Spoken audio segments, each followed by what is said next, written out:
हरे कृष्णा। जगत गुरु श्रील प्रभुपाद की जय। आज श्रील गोपाल भट्ट गोस्वामी जी का तिरुभाव दिवस है और उनका आशीर्वाद लेके हम लोग भगवत गीता पे कोई डिस्कशन शुरू करते हैं। तो हम लोग आज भगवत गीता की इंट्रोडक्शन और भगवत गीता की जो ग्लोरियस महात्म्य है उसके ऊपर बात करेंगे। बेसिकली जो भगवत गीता का महात्म्य है वो तीन जगह पर वर्णित है। एक तो पद्म पुराण में वर्णित है जहाँ पर पार्वती देवी जो है उन्होंने शिव जी से प्रश्न पूछे और उन प्रश्नों के उत्तर में शिव जी ने जो है उत्तर दिया, भगवत गीता को ग्लोरीफाई किया।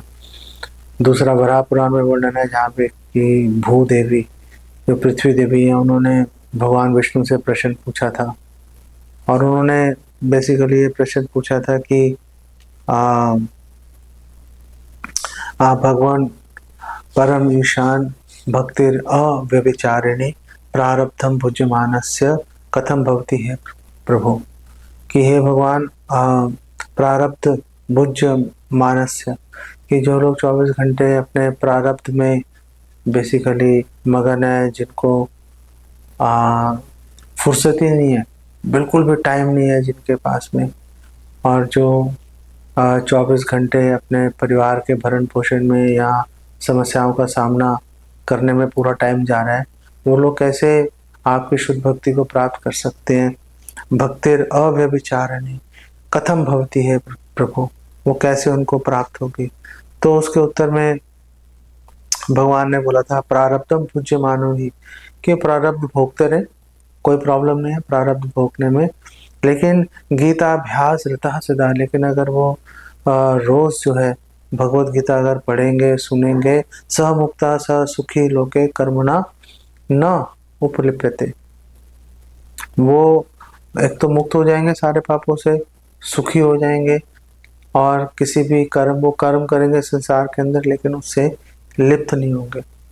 और फिर वो आगे बता रहे हैं कि जो भगवत गीता का नियमित पाठ करने वाला व्यक्ति है वो चाहे उसको पाप इसी प्रकार से छू नहीं पाता जैसे जो कमल की पंखड़ी है उसको जो जल की बूंदें हैं उसको छू नहीं पाती, उसको गीला उसको नहीं कर पाती। और फिर उन्होंने आगे जो है फल श्रुति के बारे में बात किया और भगवान विष्णु ने बोला कि देखो ऐसा है कि भगवत गीता भले मैंने बोली है लेकिन मैं खुद ही भगवत गीता का आश्रय लेके चलता हूँ। गीता आश्रय अहम तिष्ठामि, मैं खुद ही भगवत गीता का आश्रय लेके चलता हूँ। गीता में चोत्तमम ग्रहम, और वो बोल रहे हैं कि मैं पालन कैसे करता हूँ पूरे संसार का, त्रिलोकान पालयामि, हम कैसे पालन करता हूँ, गीता ज्ञानम उपाश्रित्य, कि मैं भगवत गीता के ज्ञान का पालन करके मैं पूरे संसार का जो है उनका पालन पोषण करता हूँ। और फिर आगे फलश्रुति की भी बात आई कि फलश्रुति है आखिर भगवत गीता को पढ़ने से क्या बेसिकली लाभ मिलेगा। तो यहाँ पर भगवान ने बोला कि जो लोग जो है भगवत गीता का जो आधा पूरी भगवत गीता नहीं पढ़ी जिन्होंने, वो अगर पूरी भगवत गीता नहीं पढ़ी आधा पढ़ लेंगे, 9 अगर अध्याय पढ़ लेंगे तो तदा गोदान जम पुण्यम लभते नात्र संशय, उनको एक गाय को दान करने का लाभ प्राप्त होगा। अगर कोई 6 अध्याय पढ़ता है, त्रिभागम पठमानस्तु गंगा स्नानम फलम लभेत, उसको गंगा स्नान का फल मिलेगा। अगर कोई 3 अध्याय पढ़ता है तो उसको सोम याग फलम लभेत, उसको सोम यज्ञ करने का फल उसको प्राप्त होगा। ऐसे ही उन्होंने बताया कि अगर कोई एक अध्याय पढ़ेगा तो रुद्र बन जाएगा। तो सवाल ये है कि हम तो तो वो रुद्र देव के बेसिकली लोक में चला जाएगा, उनका एक गण बन जाएगा। रुद्र तो कैसे बनेगा, उनका गण बन जाएगा। तो सवाल ये होता है कि हम तो रुद्र लोक नहीं जाना चाहते, हम तो उनके गण नहीं बनना चाहते, फिर आखिर ऐसा कैसे है कि हमने भगवत गीता पढ़ी जो भगवान के मुख से विनिश्चित है, भगवान के मुख से निकली हुई है, और उसको पढ़ा और हम रुद्रलोक चले गए। और फिर ये फलश्रुति आखिर दी क्यों हुई है, आखिर इसको फलश्रुति को देने का ये तो बिल्कुल नामापराध की तरह लग रहा है। जैसे नामापराध में बोला जाता है कि हमने अगर आ, भगवान नाम को, हरे कृष्ण मंत्र को अगर हमने किसी भी भौतिक वस्तु से अगर हमने उसकी तुलना कर दी, जैसे अगर कोई बोले कि क्या हरे कृष्ण महामंत्र एक बार बोलना 1 करोड़ गाय दान देने से या 1 करोड़ यज्ञ करने के बराबर है, अश्वमेध यज्ञ। तो ऐसा बोलना कि 1 करोड़ अश्वमेध यज्ञ करने से एक बार हरे कृष्ण मंत्र बोलने का लाभ प्राप्त होगा, ये जो तुलना कर दी हमने, ये तुलना अपने आप में नाम अपराध की श्रेणी में इसको रखा जाता है। क्योंकि जो हरे कृष्ण महामंत्र है वो आध्यात्मिक चिद वस्तु है, और ये जितने भी यज्ञ इत्यादि जो दान है ये सब भौतिक भौतिक इनको इनकी गिनती होती है। तो आध्यात्मिक वस्तु की भौतिक वस्तु से कभी भी तुलना नहीं की जा सकती, चाहे देखने में वो कितनी भी नगण्य लगे। हरे कृष्णा बोलने में आखिर कितना ही दम लग रहा है, यज्ञ करने में पूरा दम निकल जाता है, लेकिन फिर भी आध्यात्मिक वस्तु की भौतिक वस्तु से तुलना करना जो है वो आध्यात्मिक वस्तु का बेसिकली अपमान करने के बराबर है। इसीलिए कभी भी इसकी तुलना नहीं की जा सकती। लेकिन बात ये आ रही है कि हमने आखिर ये फलश्रुति दे क्यों रखी है और फिर हम रुद्रलोक क्यों जाएंगे। तो उसका एक उत्तर तो ये है कि फलश्रुति इसलिए दे रखी है ताकि नए लोग जो अबोध लोग हैं उनको भगवान की भक्ति की ओर उनको आकर्षित किया जाए। जब लोगों को पता चलेगा कि भगवान की भक्ति करने से फलाने फलाने फल की प्राप्ति होगी, तो फिर वो भगवान की भक्ति करने में अपनी रुचि दिखा सकते हैं और भगवान की भक्ति कर सकते हैं। इसी प्रकार ये प्रश्न कि आखिर हम भगवत गीता का पाठ करेंगे तो हम रुद्रलोक क्यों जाएंगे, तो इसका उत्तर यही हो सकता है कि जिन लोगों ने अनजाने भाव से जिन्होंने भगवत गीता का श्रवण किया उनके लिए ये बात चल सकती है। जैसे पद्म पुराण का जो प्रथम अध्याय है उसमें जब शिव जी से पूछा था पार्वती जी ने कि भगवत गीता की महिमा के ऊपर, तो शिव जी ने उनको ये बात बताई थी और उन्होंने भगवान विष्णु को ही कोट किया कि भगवान विष्णु जो है वो पार्वती देवी को, वो लक्ष्मी देवी को क्या बोल रहे हैं। तो वहां पर भगवान विष्णु ने उनको बताया था लक्ष्मी देवी को कि एक सुशर्मा नाम का एक ब्राह्मण था और वो सारे उल्टे सीधे काम कर रहा था। तो उसके फलस्वरूप क्या हुआ, उसको मरने के बाद नरक की प्राप्ति हुई। अनेक नरकों को भोगने के बाद वो एक बैल बन गया और उसका स्वामी एक लंगड़ा व्यक्ति था, क्रिपल्ड मैन। वो लंगड़ा व्यक्ति जो है वो उस पर बहुत ही अत्याचार कर रहा था, डबल ट्रिपल उस पर सामान ला देता था।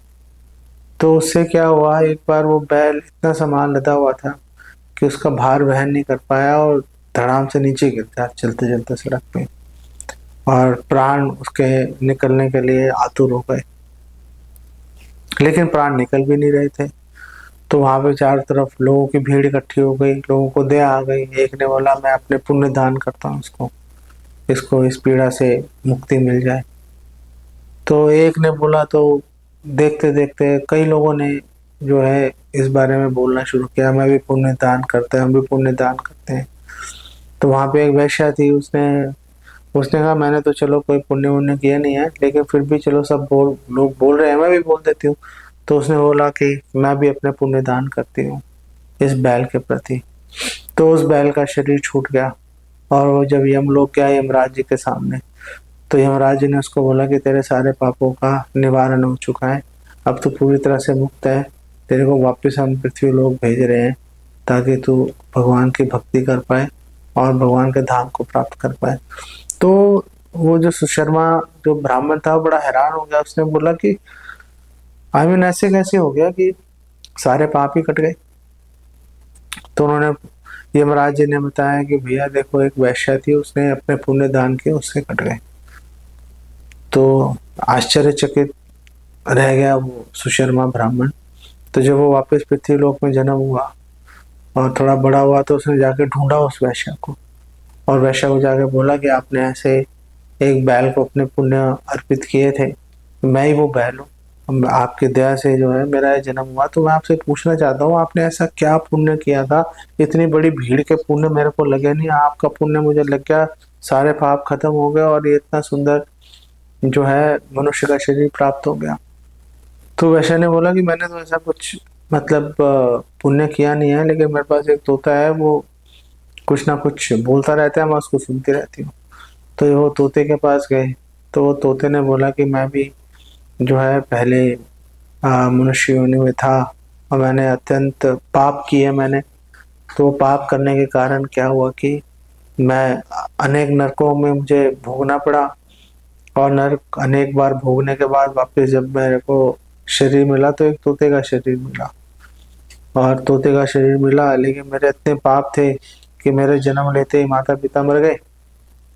कह रहे मैं गर्म रेत के ऊपर तड़प रहा था, मरने वाला था, कि वहां पे कुछ ऋषि आए, उन्होंने दया करके मुझे अपने साथ ले गए। और जो ऋषि पुत्र खेल रहे थे और भगवत गीता का उच्चारण कर रहे थे, तो उनके साथ साथ उनके उच्चारण के साथ मैंने भी सीख लिया, मैंने भी उच्चारण शुरू कर दिया। फिर एक दिन एक चोर आया, उसने चुरा लिया मुझे, और चुरा के इस वैश्य को उसने बेच दिया। तो मैं यहाँ पर वही, मेरे को अभ्यास है तो वही मैं दोहराता रहता हूँ।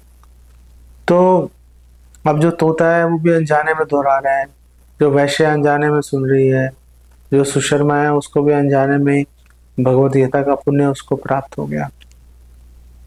तो जो व्यक्ति अनजाने में करेगा उसको ये जो है फल प्राप्त हो सकते हैं, लेकिन अगर किसी ने भगवान की भक्ति को प्राप्त करने के संकल्प के साथ अगर उसने भगवत गीता का श्रवण या पाठन किया है, तो उसका फल जो है कदापि रुद्र लोक जाना नहीं हो सकता। उसका फल तो भगवान की भक्ति में और अधिक लीन होना और भगवान की सेवा का अवसर प्राप्त होने की बात ही चलती है।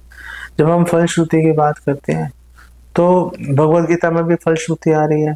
भगवत गीता के अंदर हम देखते हैं कि आखिरी भगवत गीता के 18वें अध्याय के अंदर हमें फल श्रुति देखने को मिलती है, और जहाँ पर संजय 78वें श्लोक में बोल रहा है, और संजय बोलता है यत्र योगेश्वर कृष्ण यत्र पार्थो धनुर्धरा तत्र तत्र श्रीर विजय भूतिर ध्रुवा नीतिर मतिर ममा, कि जहाँ पे कृष्ण है, जहाँ पे अर्जुन है, वहीं पे श्रेय धन धान्य, वहीं पे विजय, सारे शत्रुओं को परास्त करने की शक्ति और भूति और विभूति, एक्सेप्शनल पावर वहाँ पर जो है प्राप्त हो जाएगी।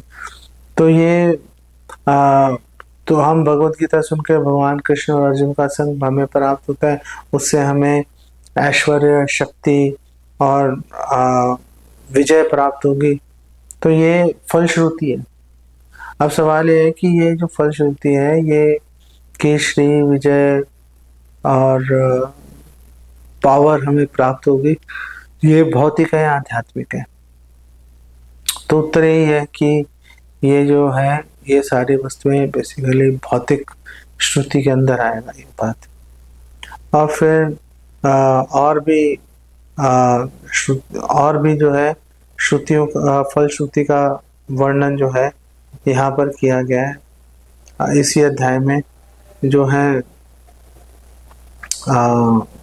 संजय बोल रहा है कि व्यासदेव की दया से जो है मैंने ये सुना था, राजन संस्मृत्य संस्मृत्य संवादम एकदम अद्भुतम, कि मैंने ये संवाद सुना तो उससे मेरे को हर्षयामि च मुहुर्मुहुः, और मुझे अत्यंत हर्ष और उल्लास प्राप्त हो रहा है। और यही बात 77वें वर्ष में भी दोबारा से बोल रहे हैं संजय कि तच्च संस्मृत्य संस्मृत्य, कि इसको सुन के, इसको याद करके वहाँ पे बोल रहे थे मुहुर्मुहुः, यहाँ पे बोल रहे हैं पुनः पुनः हर्षयामि च पुनः पुनः, मुझे बार बार अत्यंत हर्ष की प्राप्त हो रही है। ये भी फलश्रुति है, लेकिन ये जो फलश्रुति है ये आध्यात्मिक है, कि भगवान की भक्ति से जुड़ने के कारण भगवान के आदेशों को सुनने के कारण अत्यंत हर्ष, अत्यंत सुख का अनुभव प्राप्त हो रहा है।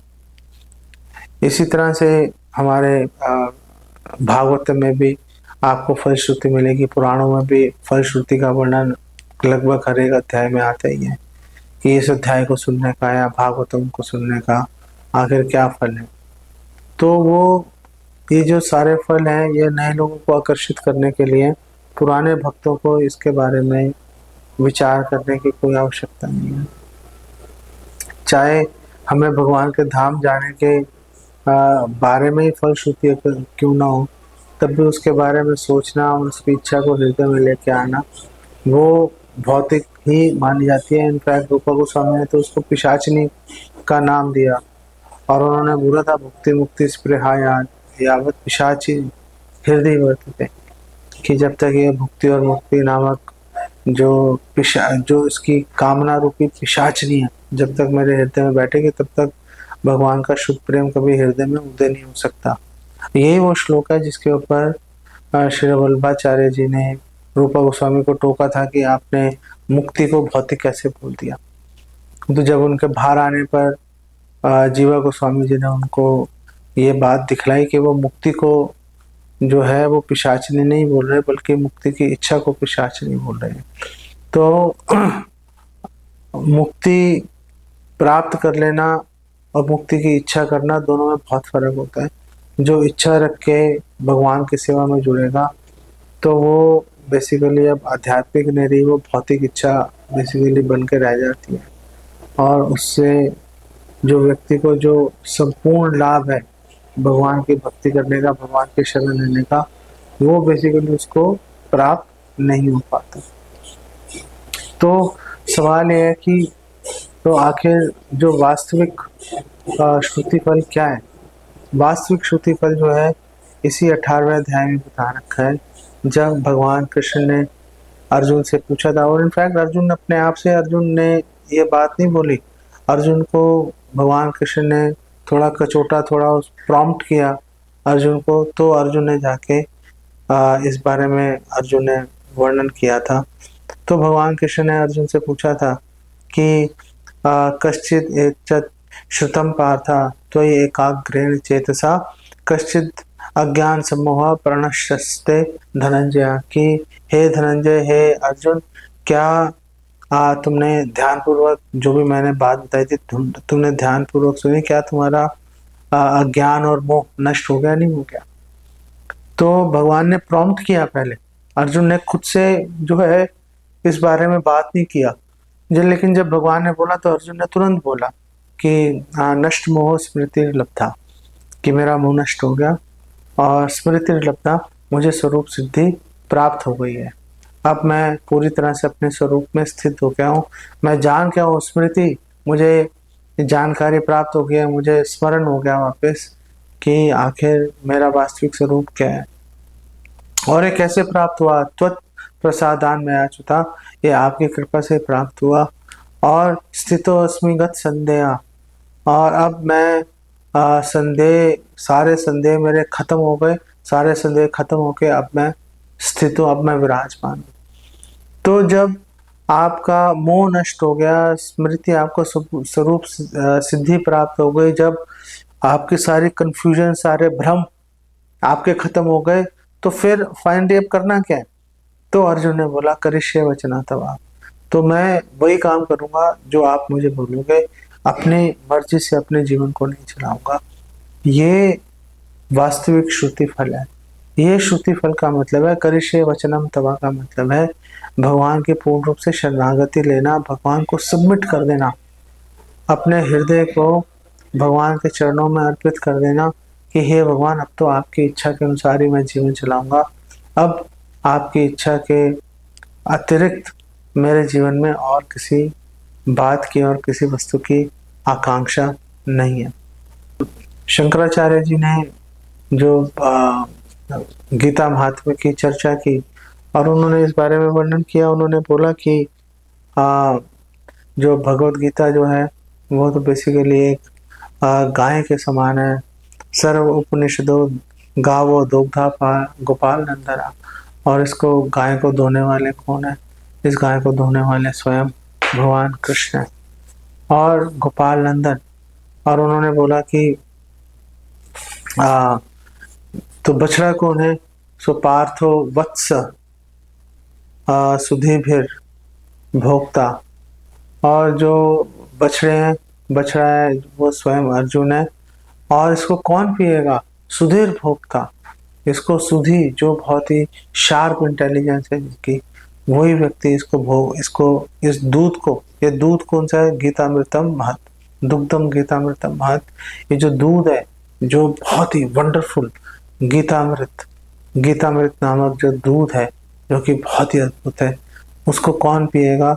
सुधी, सुधीर भोक्ता, जो बहुत ही इंटेलिजेंट व्यक्ति हैं, वही बेसिकली इसको भोग पाएंगे, वही इसका आस्वादन कर पाएंगे। अब यहाँ पे एक प्रश्न ये खड़ा होता है कि जो भगवत गीता, चलो भगवान की वाणी तो है, तत्मुखात विनय श्रिता, कि भगवान के मुख से तो निश्रित हुआ है, भगवान के मुख से निकला है, लेकिन भगवत गीता में भगवान के अंतरंग लीलाओं का वर्णन नहीं है। तो फिर कैसे मान लें कि भगवत गीता टॉप मोस्ट ग्रंथ है, पूरे संसार की सारी पुस्तकें नष्ट हो जाएं, एक भगवत गीता बची रहेगी, तो समझो पूरा जो मनुष्य समाज है वो सुरक्षित रहेगा। ऐसी बात क्यों बोली जाती है, जबकि इसमें भगवान की दिव्य जो गुह्य लीला है उसका इसमें वर्णन नहीं दिया हुआ। वर्णन अगर कहीं दिया हुआ तो यही बोला हुआ है कि भगवान जो है काल के रूप में सबको खा जाते हैं। जब अर्जुन ने विराट रूप देखा था भगवान का, उसमें भी देख रहा था कि सारे जितने भी योद्धा हैं वो सब भगवान के मुख में तीव्रता से समा रहे थे और भगवान के दांतों में फंसे हुए थे, भगवान चबा रहे थे जबड़े से। तो भगवान की ऐसी लीला बेसिकली दिखाई दे रही है, जो भगवान के मधुर लीला है, भगवान की बाल लीला, भुगंड लीला, किशोर लीला, वो भगवान की मथुरा में लीला, द्वारका में लीला, उनका वर्णन तो यहाँ कहीं नहीं आ रहा। तो अगर भगवत गीता में वर्णन नहीं है तो फिर इसको टॉप मोस्ट ग्रंथ क्यों बोला जाता है? इसको टॉप मोस्ट ग्रंथ इसलिए बोला जाता है क्योंकि भगवत गीता एक तो जितने भी फिलोसफिकल विरोधाभास है उसका समाधान करती है। कहीं पर भी कोई विरोधाभास होगा, दार्शनिक विरोधाभास, उसका समाधान होगा भगवत गीता के माध्यम से। और दूसरी बात यह है कि भगवत गीता इसलिए टॉप मोस्ट है कि भगवत गीता जो है वो जो भी उसको पढ़ेगा प्रमाणिक स्रोत से, उसके हृदय में भगवान कृष्ण के बारे में और जानकारी प्राप्त करने की, भगवान को समर्पित होने की जो है प्रबल इच्छा जागृत हो जाएगी।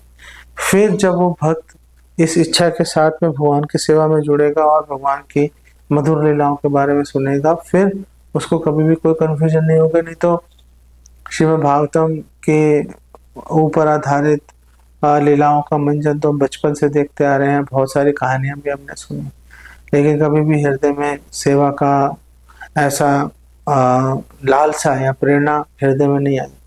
लेकिन अब जब हमने भगवत गीता पढ़ी, वो भी विशेष रूप से श्रील प्रभुपाद द्वारा प्रदत्त, तो हमारे हृदय में भगवान कृष्ण की सेवा करने का, उनके बारे में और अधिक जानने का हमारे हृदय में भावना आ गई। और फिर हम जब उस भावना के साथ हम भागवतम या चैतन्य चरितामृत पढ़ेंगे तो हमें और भी अधिक लाभ की प्राप्ति होगी। इसमें बेसिकली कोई संशय नहीं है।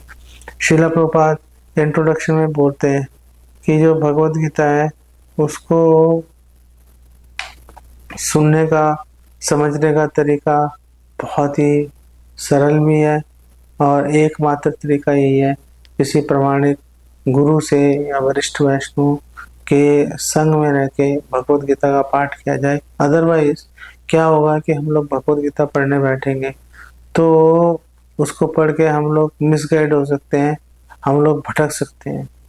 अगर हम निष्ठावान भक्त के साथ में रहकर भगवत गीता का पाठ करेंगे, कहीं को डेविएशन होंगी, वो भक्त तुरंत हमें सूचित करेगा, तो उससे हम भगवान की जो लीलाएं हैं उसका हम आस्वादन कर पाएंगे बिना किसी कंफ्यूजन के। जब हम बात करते हैं कि मिसगाइड हो जाएंगे या भ्रमित हो जाएंगे, तो मिसगाइड या भ्रमित होने का मतलब क्या है? मिसगाइड या भ्रमित होने का मतलब ये है कि हम लोग अगर भगवान कृष्ण की जो परम स्थिति है, जो परम पद है, अगर हम उसमें कुछ दोष लगाने का प्रयास करेंगे, उसको घटाने का प्रयास करेंगे, तो उसको यह बोला जाएगा कि ये भगवान की स्थिति को कॉम्प्रोमाइज किया गया, या भगवान के बारे में गलत व्याख्यानों का उपदेश किया गया। तो ये अगर इस ये भावना कभी हमारे हृदय में आ गई, जिसमें कि हम भगवान को परम नहीं मानते, या हम भगवान की परम सेवा कैसे की जा सकती है उसके बारे में हमें जानकारी प्राप्त हुई, तो फिर हम लोग हो सकता है किसी न किसी निचले रस में हम स्थित हो जाए। लेकिन जो महाप्रभु जिस रस को, जिस दिव्य वस्तु को प्रदान करने आए थे, उसका हम पूरा कभी भी आस्वादन बेसिकली नहीं कर पाएंगे। दूसरी बात ये भी है कि श्रील प्रभुपाद ये भी एक्सप्लेन कर रहे हैं कि भगवत गीता को ठीक से समझने का तरीका क्या है। तो श्रील प्रभुपाद बोलते हैं भगवत गीता को ठीक से समझने का तरीका भी भगवत गीता में दिया गया है, जहाँ पर कि अर्जुन भगवत गीता के 10वें अध्याय के 14वें श्लोक में बोल रहा है कि सर्वमेतद ऋतम मन्ये, कि यन माम वदसी केशवा, हे केशव आपने यन माम वदसी, आपने जो भी मुझे बताया है, सर्वमेतद ऋतम मन्ये, ऋतम मन्ये, मैं उसको सबको 100% सच मानता हूँ, उसको मैं सच मानता हूँ 100%। इसमें मुझे कोई भी किसी प्रकार का डाउट नहीं है कि आपने जो भी बातें अभी तक बताई हैं, जो आगे बताओगे, वो पूर्णतः सत्य है। और उसने बोला कि न ही ते भगवान व्यक्ति, कि आपको कोई भी जान नहीं सकता, विदुर देवा न दानवा, ना तो देवी देवता जान सकते हैं, न दानव असुर जान सकते हैं। तो जब देवी देवता नहीं जान सकते तो मनुष्य की क्या बिसात है, वो कैसे जान लेगा। तो सवाल ये आता है कि फिर भगवान को जानने का जो है सबसे सरल उपाय क्या है। भगवान को जानने का सबसे सरल उपाय यह है कि भगवान की ही वाणी को सुना जाए। भगवान अपने बारे में जब एक्सप्लेनेशन देंगे, हम लोग भगवान के बारे में प्रामाणिक जानकारी प्राप्त कर सकते हैं, और उस जानकारी के आधार पर हम अपनी भक्ति आगे बढ़ा सकते हैं। तो श्रील प्रभुपाद एक्सप्लेन करते हैं कि वेल गोल क्या है। और तो श्रील प्रभुपाद बोलते हैं, देखिए भगवत गीता में संबंध की भी बात की हुई है, जहाँ पे भगवत गीता में 5 विषयों का वर्णन बेसिकली किया गया है, कि भगवान का वर्णन किया गया है, जीव का, प्रकृति, काल और कर्म, इन 5 का वर्णन किया गया है। तो जब श्रील प्रभुपाद एक्सप्लेन कर रहे हैं कि जहाँ पर भगवान और जीव का वर्णन किया गया है, इस वर्णन के माध्यम से हम समझ सकते हैं कि जब हम भगवान के बारे में जानकारी प्राप्त करते हैं और भगवान से हमारा कैसे संबंध होगा, तो वो जो इस ज्ञान को संबंध ज्ञान बोला जाता है, कि हमने भगवान का प्राप्त कर लिया। और फिर जब हमारा संबंध स्थापित हो गया, तो फिर हमारे हृदय में भगवान की सेवा करने की इच्छा भी जागृत होगी। तो तब हम भगवान की सेवा करने का जब प्रयास करेंगे, उसको अभिधेय बोला गया है। तो प्रयोजन क्या है? तो श्रील प्रभुपाद बोलते हैं प्रयोजन है स्वरूप सिद्धि। स्वरूप सिद्धि प्रयोजन है कि हम लोग सारे अन्य रूपों को छोड़ के, अन्य अनर्थ रूपी उपाधियों को त्याग करके हम लोग भगवान की शुद्ध भक्ति में जुड़ेंगे। तो इसी बात को भागवत में भी दूसरे शब्दों में कहा गया है। स्वरूप सिद्धि का मतलब है मुक्ति, मोक्ष का मतलब है स्वरूप सिद्धि को प्राप्त करना। सुशील प्रभुपाद जो है वो स्वरूप सिद्धि और मुक्ति की परिभाषा देते हैं। वो बोलते हैं कि मुक्तिर हित्वा अन्यथा रूपम स्वरूपेण व्यवस्थिति। भागवतम 2:10-6 को श्रील प्रभुपाद कोट करते हैं कि मुक्ति का अर्थ है कि अन्य उपाधियों को, रूपों को त्याग कर अपने स्वरूप में स्थित होने का अर्थ ही बेसिकली मुक्ति है। तो भगवत गीता जो है, भगवत गीता में भगवान के बारे में जानकारी ठीक से प्राप्त करने का हमें अवसर देती है। भगवत गीता में बताती है कि भगवान की जो एनर्जीज है, भगवान की शक्तियाँ कैसे काम कर रही है। भगवत गीता हमें यह सूचना देती है कि किस प्रकार हम भगवान की शरण लेकर भौतिक शक्ति की पकड़ से हम लोग बाहर निकल सकते हैं और वैकुंठ जगत में हम लोग स्थित रह सकते हैं। यहाँ पर इसको विराम देते हैं। जगत गुरु श्रील प्रभुपाद की जय। हरे कृष्णा।